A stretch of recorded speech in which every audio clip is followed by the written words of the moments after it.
brought me through the fire. The blessings fall like rain upon me. And in these days when I am stronger, let me remember you are my strength and shelter, more than I can understand. Into your heart I melt completely, and all the ways I had been broken are like a child again. I dwell in innocent love, and your house shall be my house forever. Innocent love, only your goodness and your mercy follow me.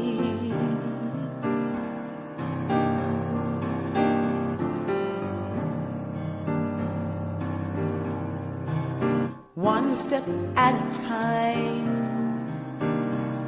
embrace me now in all I do. And any way I've been unkind, just let it fade into my love for you.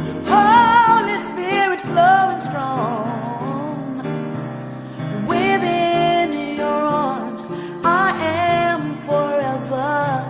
And any good I think I've done is only you inside my willingness. Innocent love, your house shall be my house forever. Innocent love, only your goodness and your mercy follow me.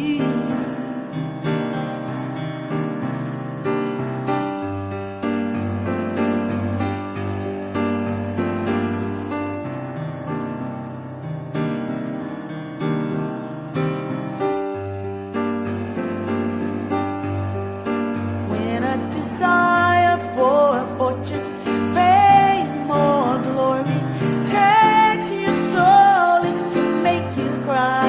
So many tears and questions. Where is God and where do I belong?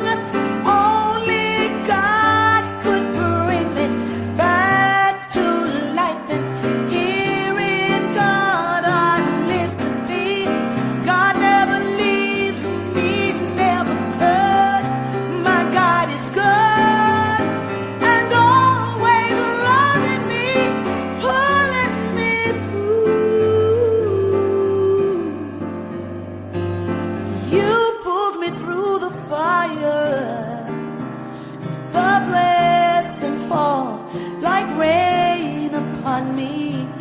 And in these days when I am stronger, let me remember you are my strength and shelter, more than I will understand.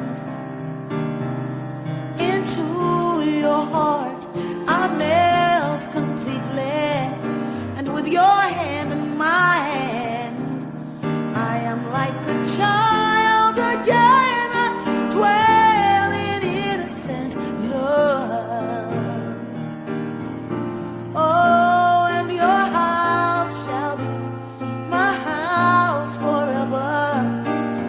Innocent love.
Heart Spiritual Center's celebration. And if you're joining us for the first time, welcome into Open Heart Spiritual Center's family. Welcome home. I'm so grateful to have everyone joining us today, and knowing that wherever you are, that you're present in this moment. That all distractions and all things that have come before this time, just let them go. Just let them go. And in fact, let's just take a moment of silence.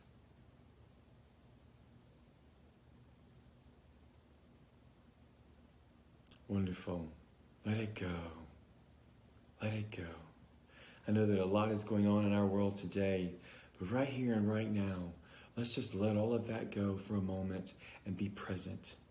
We're not forgetting or denying or any of those types of things, but at this time, we've been called here this day, this Sunday, to this celebration. We've listened to our inner wisdom and our inner guidance, and we're here and we're open and receptive. So just let it all go. And now if you'll join me in knowing today's celebration is one celebration like no other. And as we're present and open and receptive to today, just allowing all that participate in the music and the message just to go right into our heart center, just to allow it to just crack us right open, and then we take all of it in and allow ourselves to just let those seeds that are planted today to grow, to expand us, our wisdom, our intelligence, our love, the peace within ourselves, and knowing that for one another. I'm so grateful for this time. I'm so grateful and looking forward to all that have a part in today's service, and knowing that as we are here, wherever we are, we're all connected. We don't have to be in a building to be connected, but we're connected by the divine, by spirit and source. And so let's just feel that connection as we're here in these next minutes and we're in our celebration today. Feel that connection. Hold that. And know that as we here with Open Heart Spiritual Center and those that are present and watching, as we're connected, let's send that out to each one on this planet and know that we're all connected to that same energy and to that same source. And I am so grateful for this knowing. And so I just simply call this day so wonderfully good. And I know that it already is, and it's already done. And so I just release this knowing into the law, into the mind of God, and knowing that it's already done. And together we say, and so it is.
The scripture told me that I had to be good, but now I love because I want to. I love because I am free. I'm guided by the Spirit. Let me tell you, the Spirit of God is upon me. Yes, it is. Every day, it's upon me.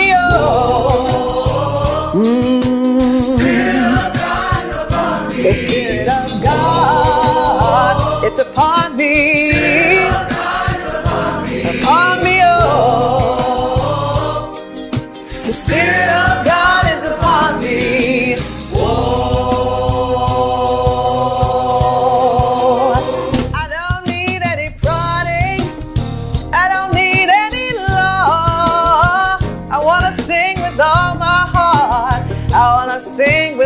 my soul. I let go of my burdens. Loving life has made me free. I'm guided by my spirit. And let me tell you, the Spirit of God is upon me. Yes, it is. Every day, the Spirit of God is upon me, oh. The Spirit of God is upon me. Oh, the Spirit of God is upon me. Yes, it is.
Loving me would be hard, but loving me is wonderful. Loving my life is ecstasy.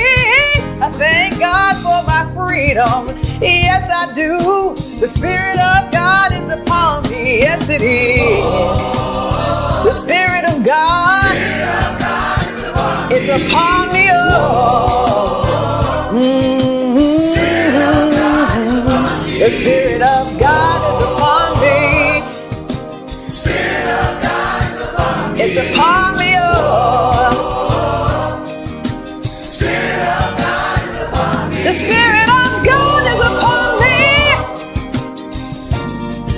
The Spirit of God is upon me, oh. Spirit of God is upon me. The Spirit of God is upon me. It's upon me. It's upon me, oh.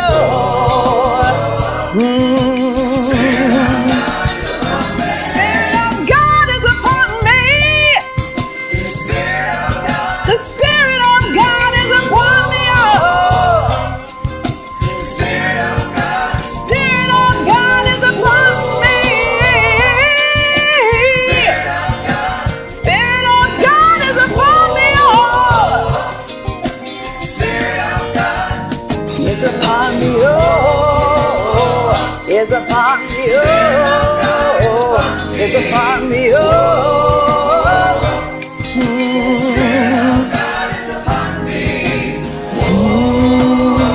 Yes, it is.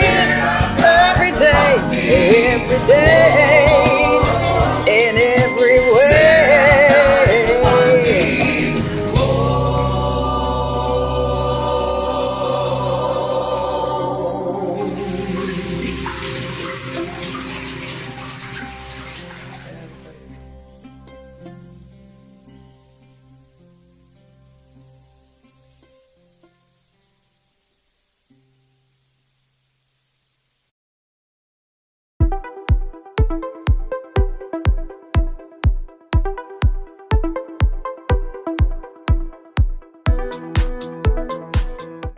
What comes from the heart reaches the heart.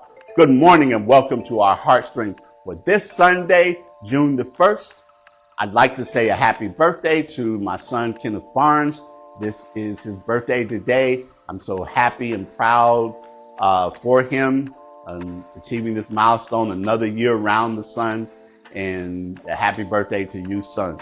Also, we know that this is the beginning of Pride Month, and we at Open Heart have always, from our very beginning, being about inclusivity. We include everyone. We know that love is love. We include everyone. And this is a time of celebration where we celebrate those things. It's not just something that we just do once a year, but it is something that 365 days of the year that we affirm and celebrate the lives of people who are same gender loving people who identify maybe as transgender or non-binary, or whatever it might be. We recognize all people and celebrate all people. And I think that that is more important now that we have voices that are spewing hate and continuing to perpetuate lies and all of that. But we are, from the very beginning, a part of our spiritual DNA, as I've said in the past. We are one who includes everyone. This is also the month that we celebrate Father's Day. And on next Sunday, indeed, which is Father's Day, we once again will have our Father's Day video tribute. And if you've already sent me pictures and things from the past, I already have those included in the video. But if you have someone new or something new that you'd like to share or include in that, please do so by this coming Friday so that I can get everything ready for next Sunday. So it's an important time. And I'm proud to be a father, look forward to celebrating Father's Day. With that said, thank you for all of your support.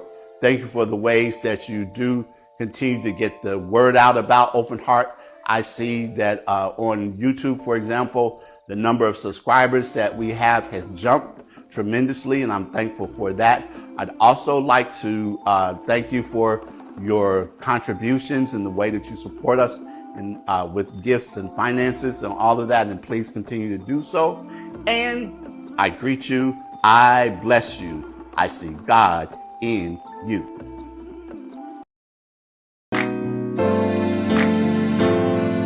Today is a day like no other day. Just think and you'll know that it's true. Days like today should be holidays. So I'm singing this message to you. Happy birthday to you. Happy birthday to you. Happy birthday to you. Just have a happy day. There are several ways to give to Open Heart: through our Cash App at OHSC901, online at OHSC901.com, or text the word GIVE to 615-422-4290. A powerful way to start or continue your day is with our daily prayer call. Each morning, at 8 a.m. Central Time, a prayer team member provides an inspirational reading and an affirmative prayer. Join us at 901-586-8755. Chicken and Biscuits is a play, and in this compelling story, can Bonetta and Beverly, two sisters at odds, set their differences aside to honor their father's memory? A shocking family secret revealed during the service forces the sisters to confront a truth that could either mend their fractured relationship or drive them further apart. Directed by Curtis C. Jackson and our own Emma Crystal serves as assistant director. This show opens on May 9th and runs through June 1st at Circuit Playhouse, 51 Cooper Street. For tickets, go to playhouseonthesquare.org. June is Pride Month, and at Open Heart, we have intentionally been inclusive, and we unhesitatingly and wholeheartedly support our lesbian, gay, bisexual, transgender, non-binary, and queer friends, their rights, their marriages, their pursuits of happiness, and their breath. And this is also true July through May, all year around. We're not new to this. We're true to this. Join us at 11 a.m. for the Sunday celebration at Unity Christian Church. We'd love to have you come out, 3345 McCorkle Road. And if you're not able to be here in person, you can also watch the service at unitychristianchurch.us, the website. Love to see you. This collaboration between these two magnificent congregations.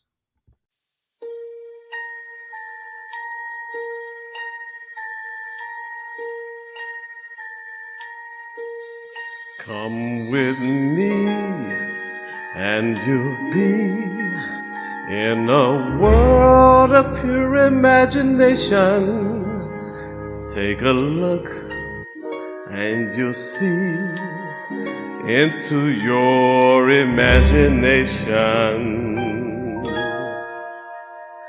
We'll begin with a spin, traveling in the world of my creation.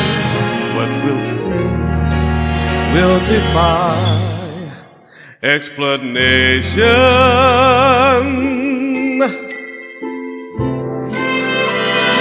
If you want to view paradise, simply look around and view it. Anything you want to do it. Wanna change the world, there's nothing to it. There is no life I know to compare with your imagination. Living there, you'll be free if you truly wish to be.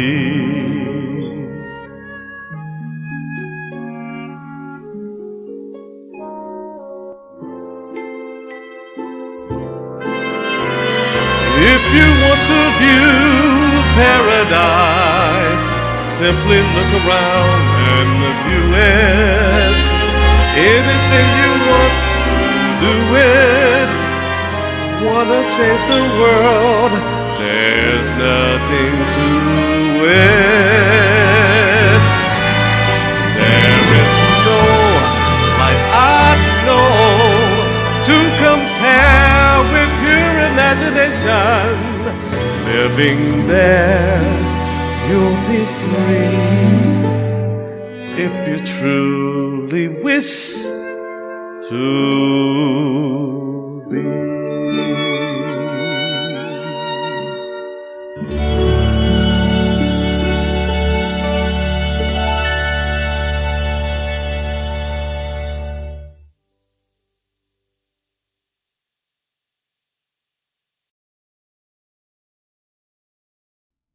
Once only imagine. Take a moment and watch this video.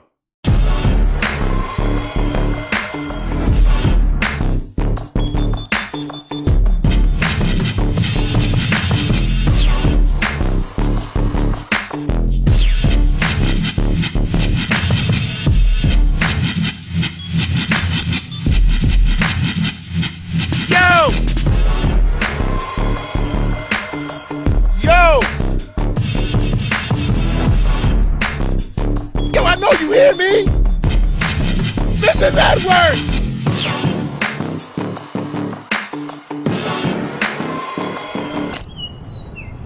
What do you want? Mrs. Edwards, I know I ask you this like every week, but would you like to ride to church with me? Oh, come on, Mrs. Edwards, you'll like my church. We have some hot music. It may not be what you're bumping at all, but it's hot. We gets down. What do you say, Mrs. Edwards? Oh, I suppose. I've heard it said that 80% of first-time church visitors come because someone personally invited them. All people need to feel loved and wanted, and for some people, it just takes having someone offer to give them a ride to church. We have something great going on at this church. People's lives are being transformed by God's love. Your homework this week is to find at least one person who could use a little more of that love and invite them to come with you next week. Trust me, it's worth the extra effort. Mrs. Edwards, you want to listen to some music on the way? Go ahead, your choice.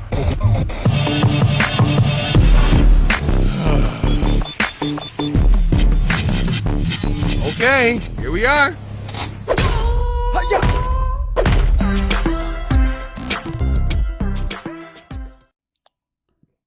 So what makes this particular video work? What makes the video, as we watched it, work? Well, first of all, we assume some things about the one who's playing the music. We think that, the driver in the car is the one that's probably playing the music.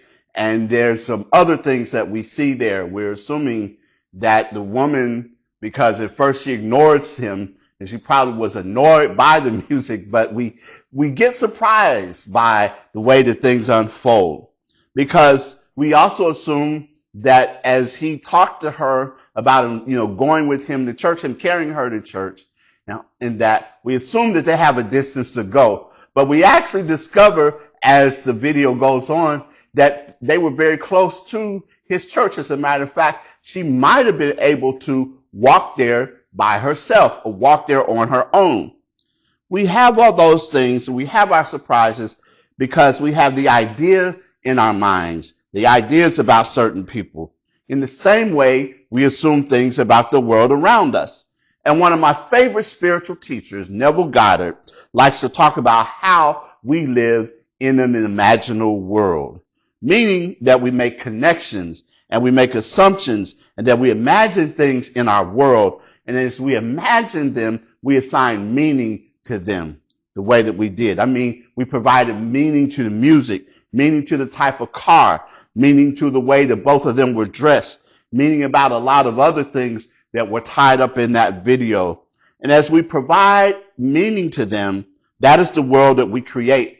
And that becomes the world that we find ourselves walking in. We find ourselves walking in imaginal worlds. Those things that we create, when we talk about them, we create with our thoughts, create our reality, what meaning we assign to things. We ultimately then act based upon those particular meanings. And as we do so, we see that that is what we get more of. If we think the world is a harsh place, then everywhere we go, we will find examples and things happening to us that seem to verify that for us because we let it be that way in that moment. We walk around seeing people as harsh and unfriendly.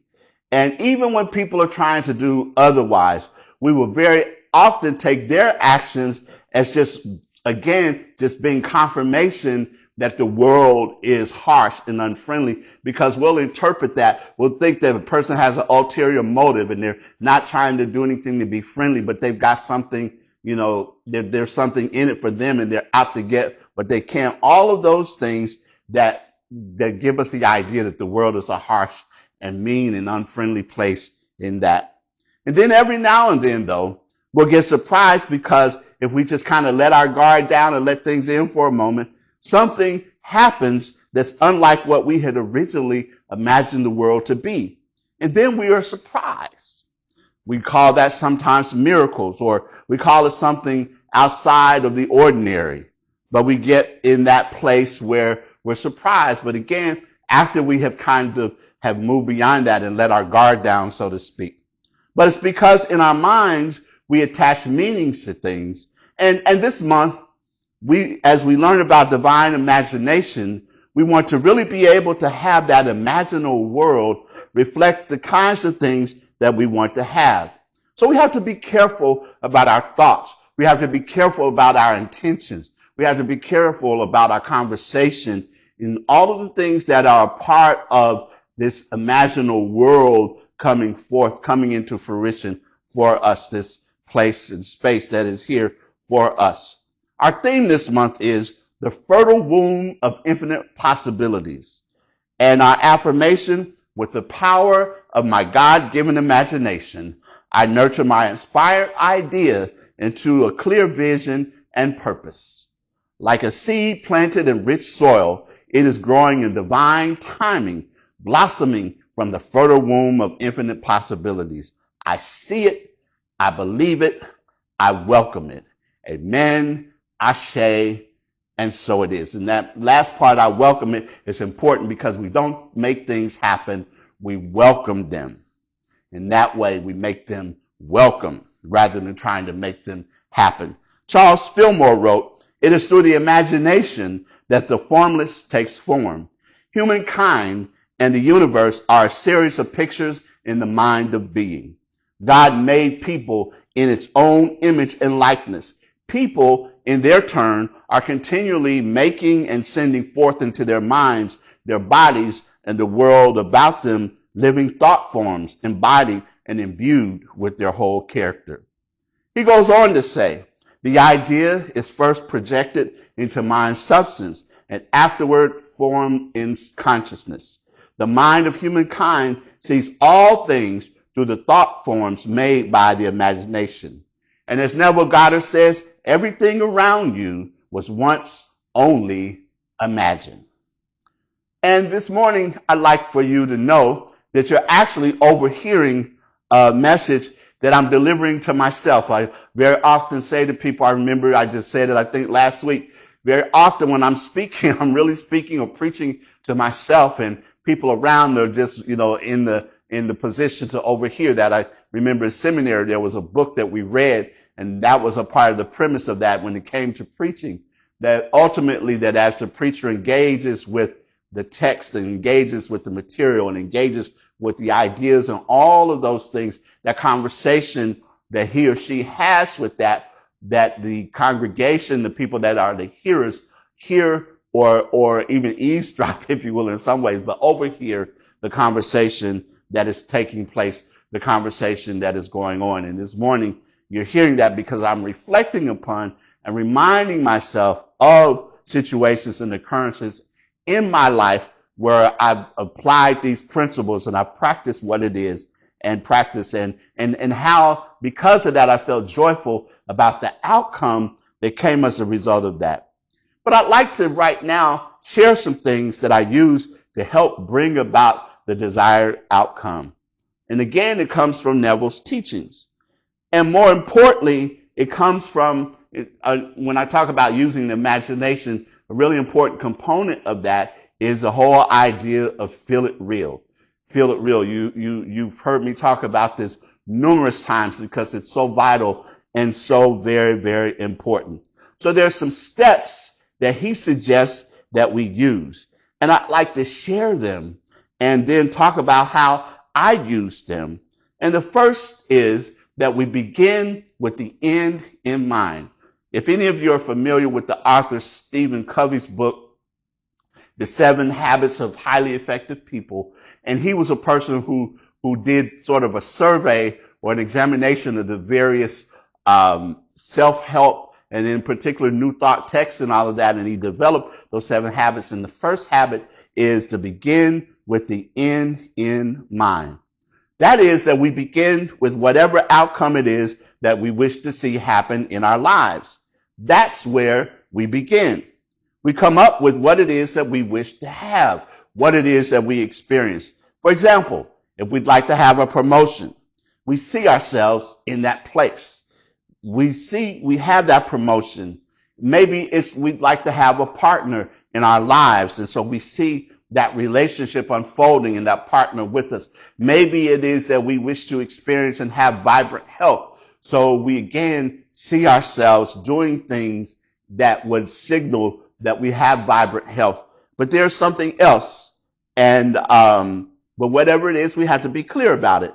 And it has to be something that we desire, something that you desire, not something that somebody else tells us that we ought to want or that we should want, but something that we ultimately and clearly desire to have, that we have a clarity about that thing and not worry about the how, but to be focused on the end result as we hear, as we see, as we taste, as we smell, and more importantly, as we feel. So we start with the end in mind.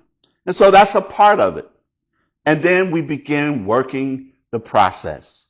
We start by using our imagination, seeing from a particular point of view. And that's very, very important. But here's my caveat here, that rather than looking and seeing ourselves, for example, seeing ourselves sitting at the desk after that promotion, or seeing ourselves, with that partner, or seeing ourselves feeling healthy, whole, perfect, and complete, we have to see it from the perspective of our eyes. We have to see it unfolding and happening in the way that we would, just as right here and right now, you are watching. I know some of you might be listening, but you ultimately are watching and seeing it from your own eyes, from your own particular perspective. That is truly, truly important. Rather than looking or seeing outside of ourselves, we ask ourselves, what would it look like if I were actually in this position? What would it look like if I had that partner that I wanted in my life? What would it look like and feel like if I had that vibrant health and all that? What would it look like? And we see it from our own eyes, our own perspective. That is important. Reverend Knight, I remember hearing him tell the story about getting a particular car, and as it was sitting in his driveway, and his neighbor says, "Hey, wait a minute, I saw that car in your driveway. I would see that. That's the car I wanted. I would see it." And Reverend Knight said to him, "Yes, but you saw it in my driveway. You didn't see yourself in the car." And Reverend Knight said, by contrast, he would see himself in the car. He would feel what it was like taking a hold of the steering wheel, of opening the door, closing the door, turning on the radio, all of those things, but seeing these things from our perspective. That is truly, truly important. And what we do is we recognize it, we see it, but most importantly, we feel it. So then what we start doing is thinking about the state of consciousness that we would be in were that to already be fulfilled. The states of consciousness that are the result of what it is that we desire. That promotion, that new job, that partner, that vibrant health, whatever it is, that a part of that is going to be some happiness as a result of it. It's going to be a sense of accomplishment because of it. So, but what does that accomplishment feel like? What does it feel like to be joyful? We have these things. What does it feel like to be able to walk well and experience all of that? So we begin imagining ourselves, seeing ourselves, feeling in that way, feeling confident and feeling peaceful, feeling resourceful, feeling powerful, getting ourselves in that state that we see it happening. And then as we do that, it's important. This is another point, that we have a point of activation, a point of activation. That point of activation is a single act that signifies that has already been accomplished. It might be shaking the hand of the person who's congratulating us on that new job or promotion. It might be holding the hand of our partner. It might be walking out of the doctor's office after hearing that we don't need another appointment for an entire year. Whatever it might be, it is that we see that. It might be if a person wants to get married, seeing themselves touching their wedding band, but so on and so forth. But a single act that signifies that it's already done, that the wish is fulfilled. And as we do that, that point of activation, that's where we begin seeing ourselves and we recognize that we've achieved it, that it's done, that it's already accomplished, that we imagine what it feels like. And then we hear around us the conversations that go on about whatever act it is that reflect again the desire in what it is that we wish to hear or feel, that word of congratulations. But as we do so, we recognize this and we begin to accept that it's our new reality, our new existence, our new place where we come from. And then once we have started to shape that and form it in the way we wish to have it, we spend some time, some quiet time, maybe lying down, or maybe before you go to bed at night, before you go to sleep. But spend some time in that place seeing it, and most importantly, feeling it. What are all the things that you would experience? What are some of the smells that you would have? Maybe again, going back to that new job or that promotion, that you walk into the place and they're brewing fresh coffee. You smell the coffee in the break room. It might be that you're walking on the beach, holding hands with your partner, and you can hear the ocean as the waves come in and out. You can hear the birds above you, but you also can feel your feet in the sand walking together, the heat of the sun on your pleasant heat. But it is a time that you are happy and you're rejoicing that you have found this person in your life and you all are experiencing things that it is that you would like to have. But whatever it is, you see that point of activation. I know that one of the teachers that I learned a great deal about this particular technique, this particular way of being, is that he was a martial artist, and he shared how when he was competing that there was a particular tournament that he was involved in, and he just spent time seeing himself walking up to the judge's table once the match was over, and his shaking the hand of the judge with one hand and holding the trophy in the other hand, and hearing the congratulations, hearing the applause from the audience, and all of that things is even though he was exhausted and sweaty and everything else, it was a moment and a time of joy for him. And ultimately, that's exactly how things happened for him. He won his matches, and he was able to be declared the champion in that particular ranking that he had, and all of that took place for him. And that's important.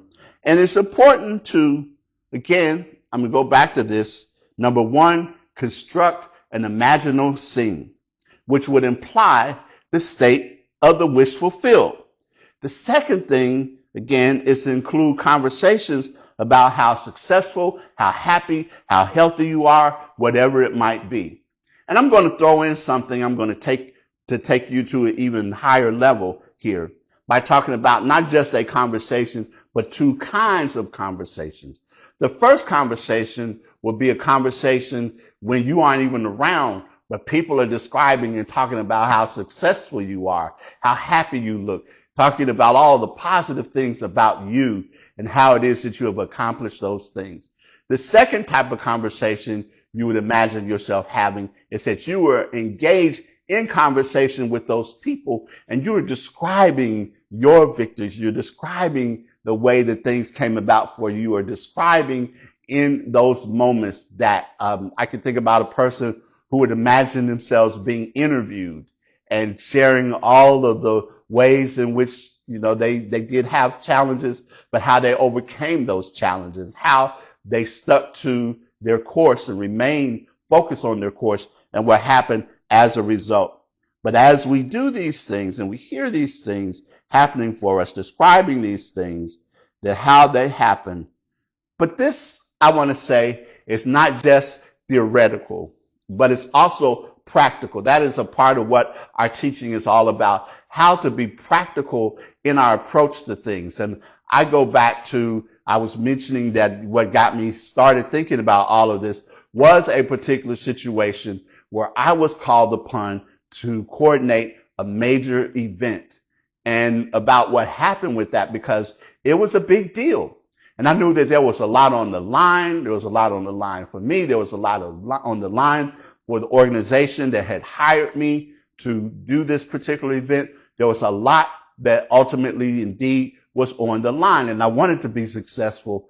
And, I was battling against imposter syndrome, that maybe I wasn't the person I thought I was, and maybe I wasn't the right person for the job and all of that. And I had to get a hold of myself and say, wait a minute, John, you need to practice what it is that you preach.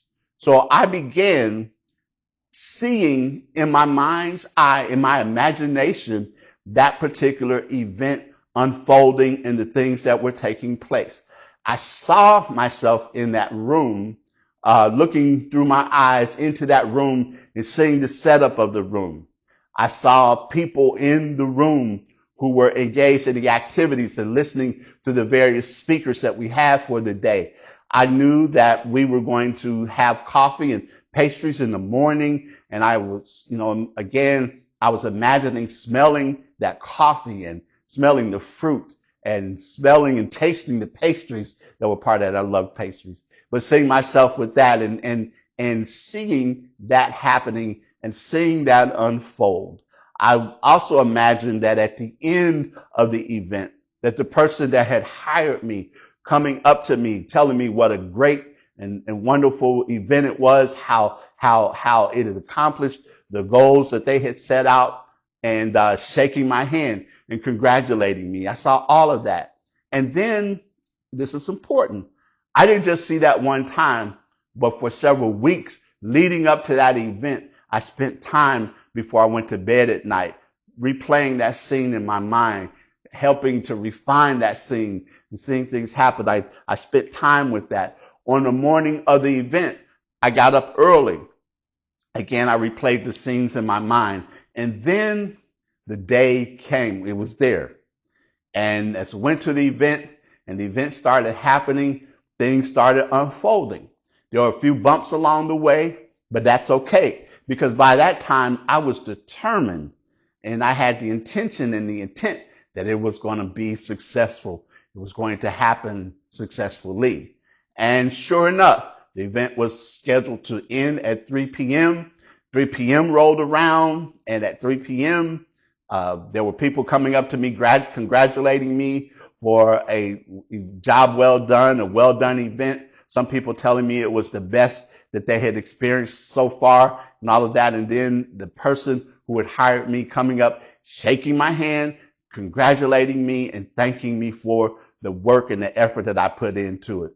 But seeing that happen, seeing that unfold, and that's just one example of being able to use those things that were a part of that. And I want to say as I close, it doesn't just have to be special events. It could be your everyday life, seeing your life and designing your life and focusing your life and imagining your life in the way that you wish to live it, in the way that you wish for it to unfold. Because when we use this power, the creative power that God in us let it be, when we let that power, God in us be, things unfold, which is why I close again with our theme and affirmation for the month, the fertile womb of infinite possibilities.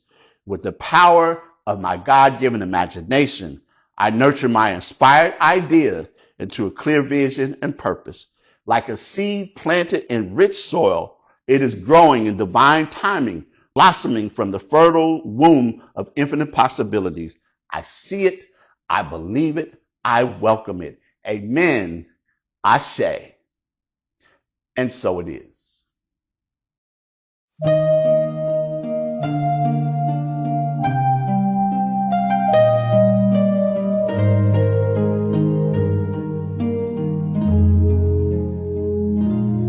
In this moment, in this place, I remember who I am, letting fear and worry fall away from me. I open my eyes and see there is only love. There is only love. Love that heals, love that sets me free. There is only love.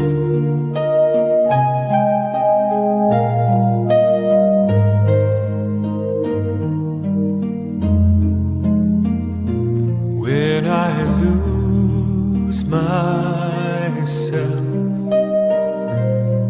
when I feel I've lost my way, when I go inside and quiet my mind, I hear Spirit gently say, there is only love. There is only love. Love that heals, love that sets me free. There is only love. There is only love. There is only love. Love that heals, love that sets me free. There is only love. There is only love. There is all